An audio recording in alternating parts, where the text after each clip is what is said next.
નામદાર શ્રી કે શુક્લા સાહેબ દ્વારા સ્પેશિયલ પોક્સો કેસ નંબર 3/2020ના કામે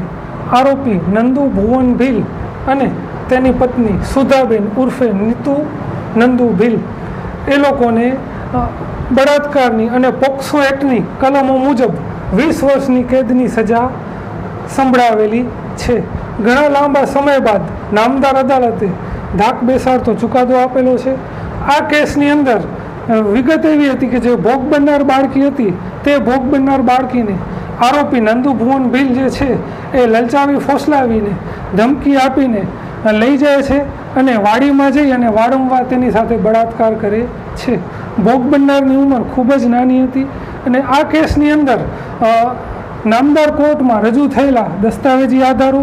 અને મૌખિક પુરાવાઓ અને સાક્ષીઓને ધ્યાને લઈ અને આરોપી જે બંને નંદુ ભુવન ભીલ અને સુધા ભીલ આ બંને આરોપીઓને કોર્ટે 20 વર્ષની કેદની સજા ફરમાવેલી છે. આ કેસની અંદર એજી સોલંકી અને ડીએમ ઝાલા દ્વારા સચોટ તપાસ કરી અને કેસને આરોપીને પકડી અને કેસને ઉકેલ્યો અને કેસનો સચોટ રીતે અંજામ આરોપીએ જે રીતે આપ્યો હતો એની સચોટ તપાસ કરી અને સચોટ નિષ્કર્ષ ઉપર પહોંચેલા છે. અને નામદાર અદાલતે ખૂબ જ સુંદર રીતે આખી ટ્રાયલ ચલાવી અને ટ્રાયલના અંતે બંને આરોપીઓને સજા ફટકારેલી છે. તારીખ 19/7/2025ના રોજ અંજારમાં નામદાર ડિસ્ટ્રિક્ટ એન્ડ સેશન્સ જજ સાહેબ શ્રી સ્પેશિયલ પોક્સો કોર્ટે સ્પેશિયલ પોક્સો કેસ નંબર 3/2020ના કામે લેન્ડમાર્ક ચુકાદો આપેલો છે, જેમાં આરોપીઓ નંદુ ભુવન ભીલ અને તેની પત્ની સુધા નીતુ વાઇફ ઓફ નંદુ ભુવન ભીલ આ બંને વ્યક્તિઓએ ભોગ બનનાર બાળકી જે એમના પડોશમાં રહેતી હતી અને એના પેરેન્ટ્સ લોકો જે મજૂરી કામ કરતા હતા એ જાણતા અને પડોશમાં રહેતા હતા એટલે આવજાવ થતી હતી અને એ રીતે એના સંપર્કમાં એ બાળકી આવેલી અને ત્યારબાદ આ બાળકીનું આ બંને આરોપીઓ ભેગા મળી અને ગેરઉપયોગ કરવાના ઈરાદાથી એનું અપહરણ કરેલું અને એને નંદુ ભુવન ભીલે અને એની પત્નીએ એને 25 દિવસ સુધી અલગ અલગ જગ્યાએ એને ગોંધી રાખેલી. એને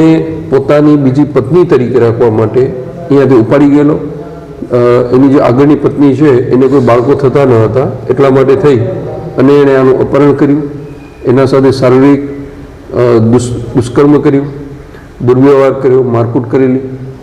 એ બાબતે અંજાર પોલીસ સ્ટેશને ફરિયાદ દાખલ થઈ અને અંજાર પોલીસ સ્ટેશને ફરિયાદ દાખલ થતાં નામદાર કોર્ટમાં આરોપીઓને પકડી અને ચાર્જશીટ રજૂ કરવામાં આવેલું. જે ચાર્જશીટના કામે કુલ 21 સાહેદોને તપાસવામાં આવેલા અને 27 જેટલા દસ્તાવેજી આધારોને તપાસવામાં આવેલા. આ કેસ ચાલતા દરમિયાન આરોપી સુધા ઉર્ફે નીતુ જે છે એને રેગ્યુલર જામીન ઉપર જામીન મુક્ત કરવામાં આવેલા.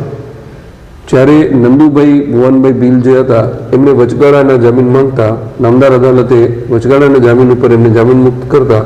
આ બંને આરોપીઓ તેમના વિરુદ્ધ ચાલતા કેસ કામે ત્યાર પછી હાજર ન રહેતા નામદાર અદાલતે ઘણા બધા રીતે પ્રયત્ન કરી જોયેલા, પરંતુ આ આરોપીઓ નામદાર અદાલત સમક્ષ પુરાવા